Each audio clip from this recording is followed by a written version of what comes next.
மக்கள் டிவி நேயர்கள் அனைவருக்கும் திருவண்ணாமலை ஆனந்தாழ்வாரின் இனிய மாலை வணக்கம். இன்றைய ஆன்மீக அறிவியல் நிகழ்ச்சியில் சார் ஆலயங்களை பற்றி நிறையா சொல்லிகிட்டு இருந்தாலும் அறிவியல் சார்ந்த விஷயங்கள் இன்னும் நடைமுறைக்கு இருக்குதா அப்படின்னு சில பேர்த்துக்கு ஐயப்பாடு இருக்குது. மக்கள் டிவி ஆன்மீகம் அறிவோம் ஆன்மீக அறிவியல் நிகழ்ச்சியில் இன்னொரு தடவை இந்த சந்தேகமே வரக்கூடாது. அந்த மெய்ஞானம் அஞ்ஞானம் சொல்கிற மாதிரி இந்த அறிவியலுங்கிறது ஆன்மீகத்திலேருந்து தான் வந்தது அப்படிங்கிறதுக்கு ஒரு அதி அற்புதமான ஆலயம் சொல்கிறேன். அங்கையர் கன்னி அப்படின்னு சொல்லக்கூடிய மதுரை மாநகரத்தில் இருக்கக்கூடிய மீனாட்சி அம்மன் கோயிலை நம்ம எல்லாம் அறிஞ்சிருப்போம். இந்த ஆலயத்தில் பார்த்தீங்கன்னா வடக்கு கோபுரம் அப்படின்னு சொல்லக்கூடியதை யாரும் வடக்கு கோபுரம்னே சொல்கிறது இல்லை, மொட்டை கோபுரம் அப்படின்னு இதுக்கு சொல்லுவாங்க. இந்த மொட்டை கோபுரம் நேயர்களே, இந்த நிகழ்ச்சியில் இதை ரொம்ப அதி அற்புதமான விஷயம், சற்று கூர்ந்து கவனிங்கள். இந்த மொட்டை கோபுரம் சொல்லக்கூடிய மொட்டை கோபுரத்தில் பார்த்தீங்கன்னா கோபுரம் மொட்டையாக அல்ல, கோபுரம் எப்பவும் பொழுதே இருக்கும். இந்த கோபுரத்துக்கு மட்டும் இன்னும் பக்தர்கள் வேண்டிக் கொண்டா கோபுர மாலைன்னு சொல்லி மேலே இருந்து இந்த மாலை போடுறாங்க. இந்த கோபுரத்துக்கு ஏன் மொட்டை கோபுரம்னு பேர் வந்துச்சுன்னா, இந்த கோபுரத்துக்கு அருகிலே மொட்டை கோபுர முனீஸ்வரன் அப்படின்னு சொல்லி ஒரு சின்ன சன்னிதானம் இருக்குது மீனாட்சி அம்மன் கோயில் வடக்கு கோபுரத்துக்கு உள்ள நுழையிற இடத்துல. இந்த மொட்டை கோபுர முனீஸ்வரரை வணங்கி கொண்டு இந்த ஆலயத்துக்கு செல்வதும் ஒரு உண்மை. கிழக்கு வாசல்லையும் போகலாம், தெற்கு வாசல்லையும் போகலாம், மேற்கு வாசல்லையும் ஆலயத்துக்கு செய்யலாம். இந்த வடக்கு வாசலை மட்டும் வடக்கு வாசல்னு சொல்லாமல் மொட்டை கோபுரம் அப்படின்னு தான் இதுக்கு சொல்லுவாங்க. ஆனால் அந்த கோபுரம் மொட்டையாக இல்லை. சரி, இது என்ன சார் அப்படின்னா, சமீபத்தில் இஸ்ரோ மாதிரி இஸ்ரோவை விட 3 மடங்கு ஆராய்ச்சியில் சிறப்பு பெரிய கொடுக்கக்கூடிய ஒரு அமெரிக்காவில் ஒரு நிறுவனம் இருக்குது. அதனுடைய முழு பேர் எனக்கு தெரியவில்லை, இருந்தாலும் அது யூடிசி அப்படின்னு ஒரு வேர்ட்ஸ் வரும்.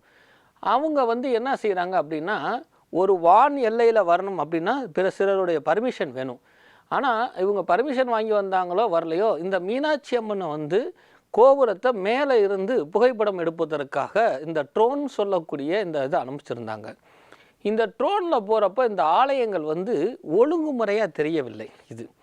இதில் இப்படி இருக்கும் பொழுது நிகழ்காலத்துக்கு வரேன். மதுரை மாநகரம் அப்படின்னா கண்ணகி எரிக்கப்பட்ட ஆற்றுக்கு அப்பால், அதாவது வைகரைக்கு அப்பால் இருக்கக்கூடிய பகுதியை தவிர வைகை ஆற்றை தாண்டின உடனே சதுரமாக வரும். உடனே பார்த்திங்கன்னா மாட வீதி, மாசி வீதி, வெளி வீதி, அதுக்கப்புறம் பார்த்திங்கன்னா ஆற்றை ஒட்டி வரக்கூடியது சதுரமாக வரும். கோயிலும் நற்சதுரமாக இருக்கும். அதனால தான் சொல்கிறான் நான் மாட கூடல் அப்படின்னு அந்த பேர்.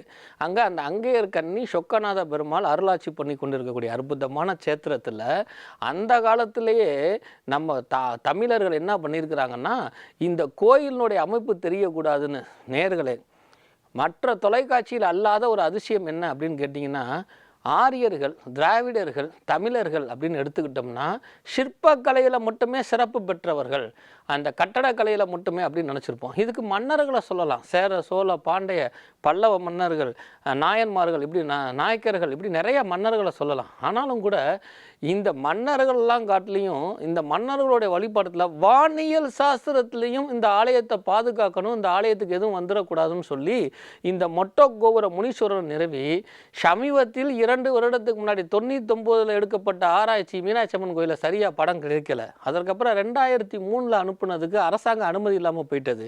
2009, 2017 பண்ணக்கூடிய ஆராய்ச்சியில் இந்த ட்ரோனில் மீனாட்சி அம்மன் கோயில் சதுரமாக தெரியவில்லை, செவ்வகமாகவும், இன்னொரு பக்கம் பார்த்தா நீள்வட்டம் வடிவாகவும் தெரியுது. உடனே அவங்க அங்கேருந்து பிறப்பிட்டு இந்த மீனாட்சி அம்மன் கோயிலுக்கு ஆலயத்துக்கு நடந்தே போகிறாங்க உள்ள.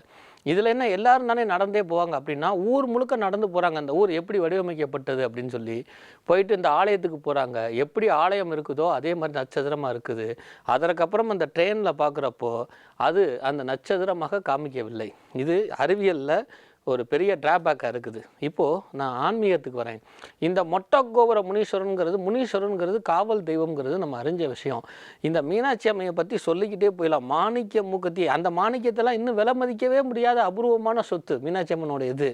கிளிப்பச்சப்பட்டு அவள் பட்டு பீதாம்பரியில் தான் வருவாளாம். அவள் அந்த பட்டுக்கு என்ன மதிப்புன்னு இன்னும் மதிக்க முடியல. அவளுடைய ஒட்டியானம், அவளுடைய வங்கின்னு சொல்லக்கூடிய வங்கி, அதே போல் சொக்கநாதா, சொக்கம்னா தங்கம்னு அர்த்தம். அங்கே இருக்கவனுக்கு பேர் சொக்கநாதர். இதை விட நம்ம நிறைய விளக்கம் சொல்ல வேண்டிய அவசியம் இல்லை. இப்படிப்பட்டவனை பாதுகாப்பதற்காக அந்த முனீஸ்வரன், அந்த அம்மை மீனாட்சி அங்கையர் கன்னி. இதில் என்ன விசேஷம் அப்படின்னா, இந்த திருக்கல்யாணம் நடக்குது இல்லையா, அதற்கு முன்னாடி மீனாட்சி ஆட்சி இங்கே நடைபெறுது இல்லையா, அவர் அங்கையர் கன்னியாக இருக்கலாம். அந்த கன்னியை பாதுகாப்பதற்காக இந்த வடக்கு திசையில் இருக்கக்கூடிய இருக்கக்கூடிய முனீஸ்வரன் காவல் காக்கிறாராம். அந்த முனீஸ்வரனுடைய அருள்னால தான் இந்த கோபுரங்கள் மேலே பார்க்கப்பட்டிருக்குது. இப்போ தெரியுதா அந்த ஆன்மீகத்திலேருந்து தான் விஞ்ஞானம் வந்ததுன்னு.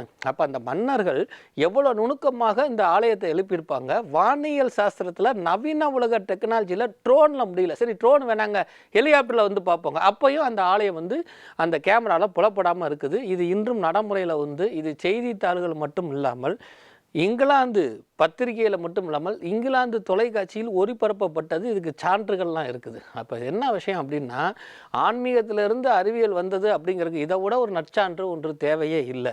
இந்த முனீஸ்வரன் காவல் தெய்வமாக ஆன்மீகமாக இருந்து அந்த அங்கேயர் கண்ணையும் அந்த ஆலவா சுந்தரையும் அங்கே இருக்கக்கூடிய மக்களையும் பாதுகாத்து கொண்டு இருக்கிறான். இது வந்து ஆன்மீகம். அறிவியல் சார்ந்த விஷயம் என்னன்னா, அந்த கோயிலுடைய மூலவட்டம், திருகோணம், அம்ச நிலைகள் எத்தனை அவங்க தோண்டியிருக்கிறாங்க, ஆழம், அங்கே இருக்கக்கூடிய தூண் அமைப்புகள், இதனுடைய எல்லா கதிர்வீச்சுகளையும் இந்த மொட்டக்கோபுர முனீஸ்வரன் மேலே செலுத்தி அந்த மொட்டக்கோபுரம் மூலியமாக வடக்கு கோபுரத்தில் செலுத்தி வடக்கு கோபுரம் மூலியமாக இந்த விஞ்ஞானத்தை காப்பாற்றுறாங்க. சார் நீங்கள் நல்லா கதை சொல்கிறீங்க சார், நீங்கள் நினைக்கலாம். அல்ல நேர்களே, இன்னைக்கு ஹோமா யாகெல்லாம் பண்ணுறப்ப வடக்கு திசையை பார்த்து தான் பண்ணணும்னு சொல்கிறாங்க. மிகப்பெரிய அறுவை சிகிச்சை அரங்கம்லாம் வடக்கு திசையை பார்த்து தான் வச்சுருக்கிறாங்க. பண்ணக்கூடிய அறுவை சிகிச்சை சக்ஸஸ் ஆகணும்னு சொல்லி வடக்கு பக்கம் தான் குபேரன் திசை, குபேரன் வடக்கு பக்கம் தான் இருக்குன்னு சொல்கிறாங்க. அதே போல் நம்ம செல்ஃபோனில் வரக்கூடிய ஒளி கற்றைகள் கூட ஒரு கூம்பு வடிவ கோபுரமாக தான் போய் வருது. அதனால தான் இந்த மொட்டை கோபுரத்துக்கே கோபுர மாலைன்னு சொல்லி இன்றளவும் மதுரை மாநக்கள் போட்டு கொண்டு இருக்கிறாங்க. முனீஸ்வரனுக்கு ஒரு சின்ன மாலை, அது பட்ரோஜா மாலை அந்த வடக்கு கோபுரத்துக்கு. அப்போது அது எப்படி தந்தி கம்பிகளாக வெளியில் இருக்கக்கூடிய விஷயங்களில் நல்ல விஷயங்களெல்லாம் வாங்கி அந்த அங்கேயர்கண்ணி ஆலயத்துக்கு போகிறவனுக்கு பாதங்கள் மூலியமாக செலுத்தப்படுது. அது தேவையில்லாத புதவுதா கதிர்களை அது நிவர்த்தி பண்ணுறதுங்கிறது அந்த ஆலவாய் சுந்தரி அங்கேயர்கண்ணி மீனாட்சியினுடைய அருளால் மட்டும் அல்லாமல், அந்த சொக்கநாதருடைய அருளால் மட்டும் அல்லாமல், முனீஸ்வரன்கிற அந்த மொட்டக்கோபுர முனி நம்ம எல்லாம் காக்கிறதுக்காகவும் விஞ்ஞானத்தை ஒரு கட்டுக்குள் வைப்பதற்காகவும். இதில் இன்னொரு அரிய விஷயம் கவனிக்கணும். நவீன உலகத்தில் எவ்வளோ விஞ்ஞானிகள் கண்டுபிடிப்பு வந்தாலும் கூட அதை நம்ம முறையாக பயன்படுத்தாமல் ஆபத்தாக கொண்டு போய் தற்கொலை நிகழ்ச்சிக்கு போகிறதுக்கும் அதனால் பண விரயத்தையும் மன விரயத்தையும் ஏற்படுத்தக்கூடிய அமைப்பு இருக்குது. இன்னும் சில பேர் போய் தவறான விஷயத்துக்கு பயன்படுத்திடுறாங்க. அப்படிப்பட்ட விஞ்ஞானம் பின்காலத்தில் வளர்ந்தா கூட அது ஆலயத்தை வர்றவங்களுக்கு ஒன்றும் செய்யக்கூடாதுங்கிற காத்து கொண்டு இருக்கக்கூடிய அதி அற்புதமான சேத்திரம் மதுரை மாநகரத்தை பற்றி நிறையா சொல்லியிருப்பாங்க.